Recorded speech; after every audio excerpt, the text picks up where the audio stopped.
Sige mo? Ayan.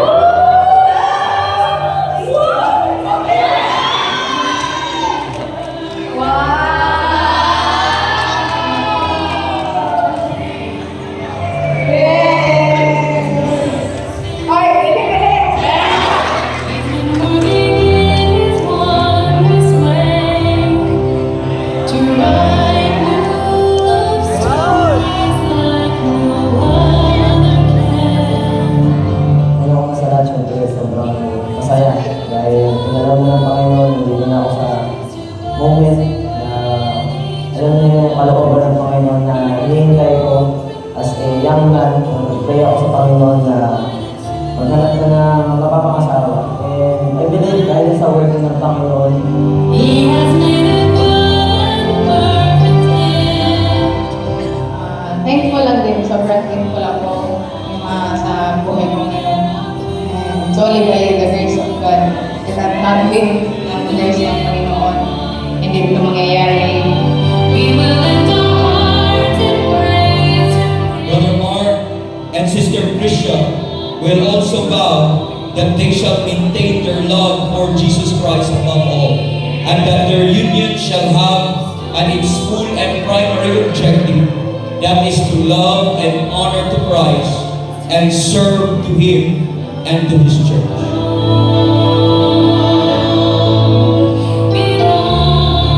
So the key to have a blessed marriage in the couple's abiding love for Christ, as long as Brother Mark will maintain his love for Christ, he will keep loving Sister Christian till God will take them to glory.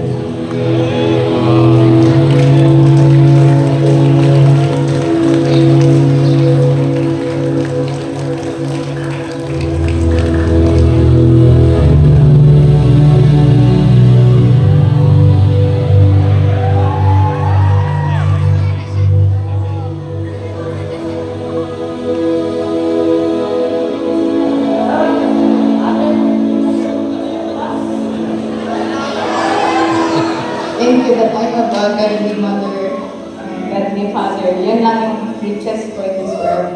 And yun din yung sana na prayer ko kumain sa family ko and sa husband. So, glory to God yun ako.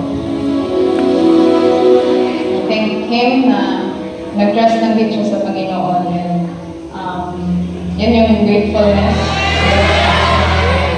Hindi ito according sa akin own will, but what is the will of the Lord?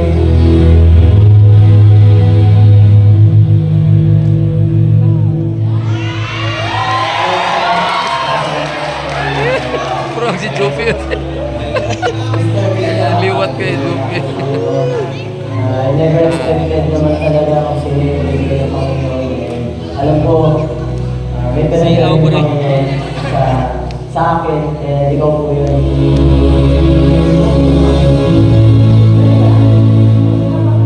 I know the Christ that is in you will love the Lord more, and I know na yung love mo sa akin is according din sa Panginoon. Love ko galing sa Panginoon.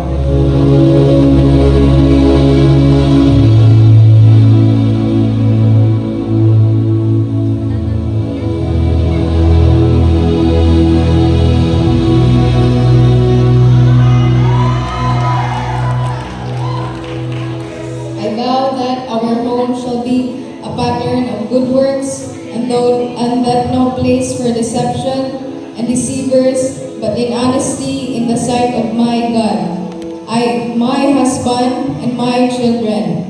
All I vow this day, and do so till death shall part us, or until Christ shall translate us to be with Himself.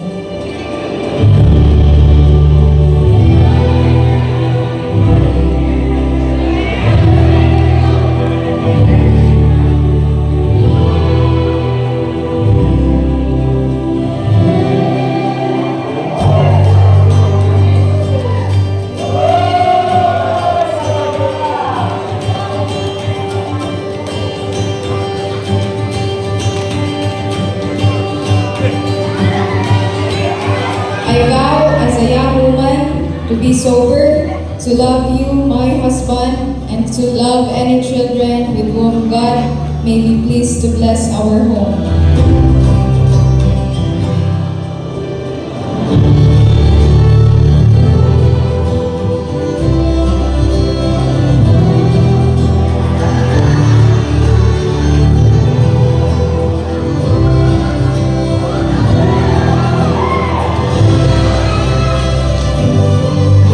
I vow that I shall take the lead in the rearing of many children with whom God may be pleased to bless our home for our Savior's exclusive and unlimited use.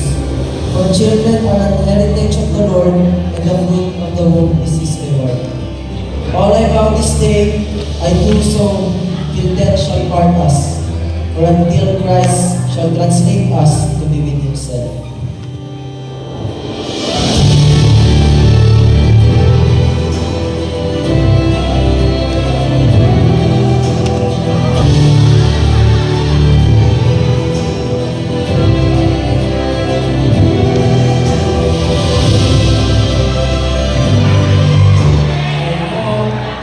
Pronounce Brother Mark and Sister Ma'am Anwar.